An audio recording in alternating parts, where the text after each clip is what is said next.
how's it going? Justin here with Keystone Mountain Outdoors. Today what I wanted to do a video on is talking about your different mounting options for your DeadAir Nomad. The DeadAir Nomad utilizes the 1.375 by 24 thread pitch that is commonly becoming an industry standard across the board. There are a lot of suppressors that utilize this. The Silence Go Omega was the big one at first, but a lot of companies have come on board. YHM offers their Turbo K as well as their new Turbo T2 and Resonator R2 in the 1.375 by 24 thread pitch. Energetic Armament offers the Vox and Vox S in that thread pitch. And there's a bunch of other companies that are coming on board and going with it, as well as a bunch of different companies that are offering their specific mounting system or direct thread mounts in that thread pitch. In this video, we're primarily going to be focused on the DeadAir Keymo, as well as the Griffin Armament Plan A. And we're going to talk a little bit about this brake from JMac Customs. We will kind of briefly talk about the Q Plan B. I do have a fair amount of experience with it. I don't have one personally here to show you or talk to you guys about. All I can tell you is my thoughts and opinions on it based off of my use with it. So without further ado, let's flip the camera around. We'll go to the table and we'll show you how some of these mounts work and go over that. And then we'll come back and talk more about my opinions. I'll try to stick it out here so it's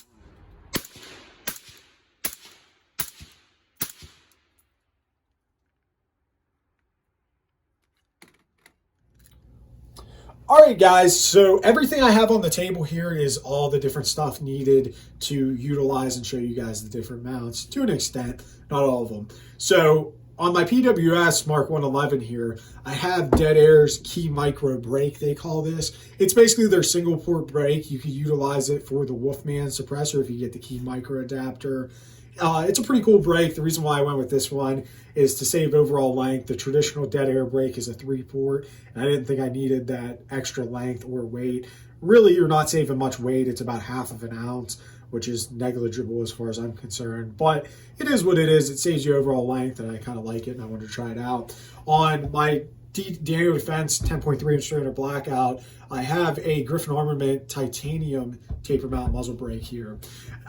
In my DeadAir Nomad, I have the Griffin Armament Plan A installed just so we don't have to change it a bunch. So there's different benefits to each of these QD systems. As I said, there's a bunch of other ones you could utilize. The big difference between the Griffin and the Q, which is another big, really popular one, is the placement of the taper. So in the Griffin Armament system, you'll see that the threads are in front of the taper as far as when the suppressor is screwing on. The first thing you're going to encounter is those threads. And it threads on to the taper, which a lot of people, predominantly Kevin Brittingham, who's the owner of Q, if I can get it to thread on, of course, you know, trying to do a video, it doesn't ever want to cooperate. But a lot of people, mainly like Kevin Brittingham over at Q, will tell you that you need your taper in front of your threads. And scientifically, it makes sense. And in reality, it makes sense too. The taper in front of the threads will seal the gases off. So that way, with the Q system, their threads don't get gummed up. However, you still can have an issue of your can getting stuck on that mount if you don't properly install it and properly take care of your stuff. Whenever you're taking your can off and on, if you have a spare minute, wipe off the mount. It doesn't matter which mount you have. It doesn't hurt to keep it clean. A dirty mount is going to lead to a stuck mount eventually. I don't care which one it is. But the Griffin system, they call it a QD, and it sort of is a QD, but then again, it's not a QD. It's faster than attaching this if it were a direct thread suppressor. However, it's not super fast. And I'll show you guys here. Let's tighten it back up and we'll count how many turns it is. So basically the Nomad, the Nomad portion of the suppressor is essentially on this side. So let's go around, let's see how many we got. So 1 turn, 2 turns, 3 turns, about 3.5, because this is the side with the serial number, which is on the opposite side of where it says Nomad. So it took about 3.5 turns, which is good threading for a pipe thread, 3.5 to 4 turns, right? Some of you guys might get that if you're pipe fitters and work with pipe threads, but 3.5 turns to tighten this QD system on. Now let's take the Griffin system off and let's put on DeadAir Keymo, and I'll show you guys how you go about doing that. So you're going to utilize your spanner wrench. And it's sort of self-explanatory. However, if you don't know, you don't know. So essentially, you just pull these together. And a lot of times after you relieve the initial tension, you can screw it all the way out by hand. So we'll pop that out. And now we will install DeadAir's Keymo system. And I'll show you how that attaches.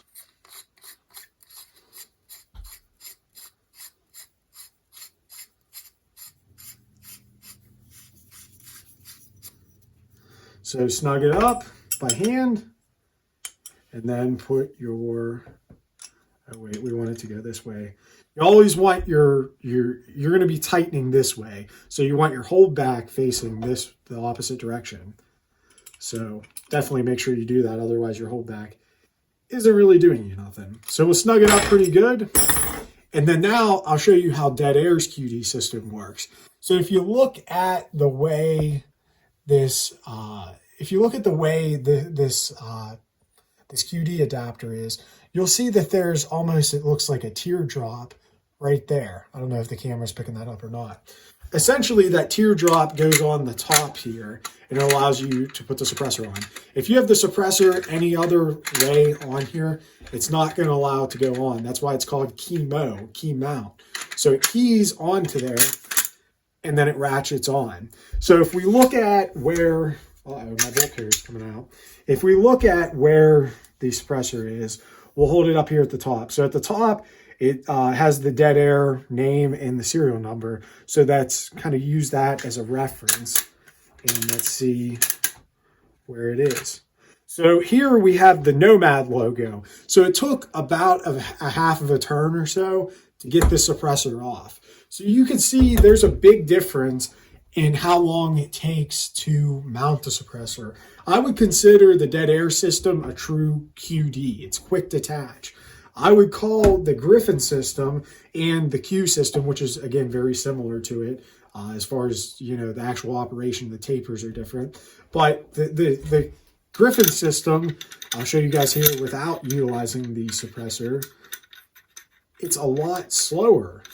It's also harder to get started. As you guys saw, whenever I was initially putting the Plan A on with the can onto this upper, it took me a minute to get it on. And same thing here, opposed to with the Keymo, not only is it faster as far as the time it takes you to attach it, but there's only one way for this to go on. It goes on and then boom, it's ratcheted down. It comes off, and I'll orient it some weird way, and you'll see it won't go on, and you rotate it and it won't go on, and you rotate it and then it goes on. So the Keymo is a much, much faster way of attaching the suppressor. As far as actual lockup when it's on there, they both keep it pretty tight. Essentially, both of these companies are utilizing a taper. The DeadAir system utilizes a taper, and then it kind of locks it in, and then whenever you tighten it down, the back compresses up against this back portion here. And that's essentially what holds the suppressor down, or holds the suppressor onto your rifle. So there's pros and there's cons to each. Let's kind of end this portion of the video here, and we'll go back to the regular camera view, and we'll talk about my opinions on it.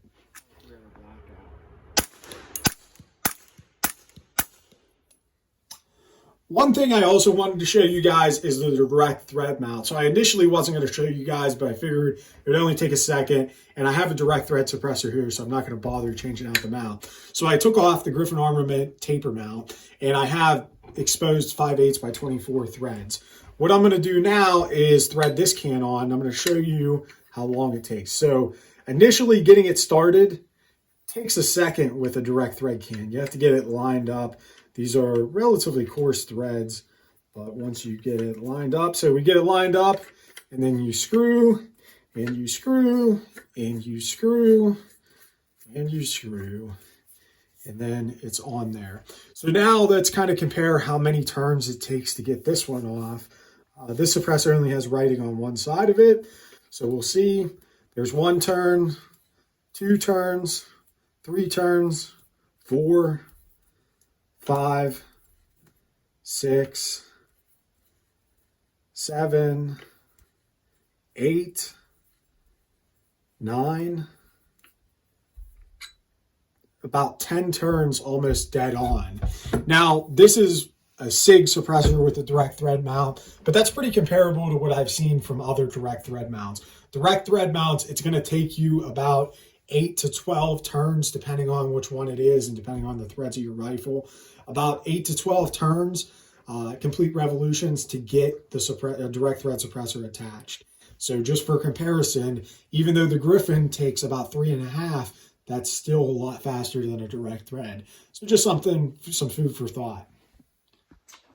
All right, guys, so there you saw the different QD systems. Now, one that I do want to talk about that I brought up at the beginning of the video, but I didn't actually show you guys, is the JMac Customs brake. Now, the reason why I didn't show you guys this one is because I'm kind of having some issues with this one. Not big issues, however, I bought one of the early model ones, and essentially this doesn't work in my Nomad. It's too long. The threads are perfectly fine, but it's too long and it actually hits my blast baffle before it threads all the way in. I reached out to JMac Customs, and it's an issue that they've already acknowledged and they've already changed their production. They said since I have an early one that they would exchange it for free. They're actually going to pay the return shipping, which is great on them. And I will be returning that, and we will probably do a video, or I will be exchanging this for the new production one, which will work. This one is specifically 24mm in the rear here, and I bought this to utilize on my Arsenal SLR 104FR, which is an AK-74. As long as it checks out to be concentric, or at least relatively concentric, I'm running a 5.56 through 30 cal can. So as long as it checks out, I'll be able to suppress that gun. But until I get the new one of these, I can't really talk too much about it. So in talking about the DeadAir Keymo and the Griffin Plan A, and kind of talking a little bit about some of the other ones that I don't have, but I do have experience with, I really prefer Keymo myself. I'll let you guys decide. Obviously, spend your money how you will. Keymo does add some weight. You're adding about 4.7 ounces to the end of your suppressor, or to your suppressor. And like I said, comparable to that would be a 22 can. This is my SRD 22X, my little SIG 22 can, and this thing weighs 5 ounces. So the muzzled, or the QD system in my Nomad weighs almost as much as my 22 can, which is crazy. However, different things, you know, rifle things are a lot more, typically a lot heavier, a lot overbuilt and stuff like that. They have to handle the higher pressures. Also, there's a lot of moving parts in this thing. It's a ratcheting system. I'm not saying that the weight isn't a big deal, because to some of you guys it may be. And honestly, I thought the weight, I thought I wasn't going to like it. I figured I'd buy this Keymo, and if I didn't like it, I could run it in a Turbo K or whatever I get down the road. Kind of spoiler there. But so I figured I'd get the Keymo and try it. And to be honest with you guys, I really, really like Keymo. Now, like I said, on paper, it adds a lot of weight, 4.7 ounces for the Keymo itself. And then you're talking between 3 to 4.5 ounces for the DeadAir muzzle devices, which is a significant amount. Compared to the Q Plan B or Griffin Plan A, you're talking about 4 ounces or so for the overall, like between the titanium brake weighs like 2 ounces or something, 1 ounce or 2 ounce. And then this thing weighs like 2 or 3 ounces or something, 2.5 ounces. Regardless, it's less than 4 ounces system weight. And the Q is very similar. So both those systems as a whole system weigh less than the DeadAir Keymo itself, which is crazy. And you might think that that's a big deal. And honestly, like I said, I thought it was going to be a big deal. But after using them and comparing them, I don't really notice a difference. There's definitely a weight difference when holding the can itself, but whenever you mount it to the rifle, that slight weight difference isn't something that's apparent to me, at least.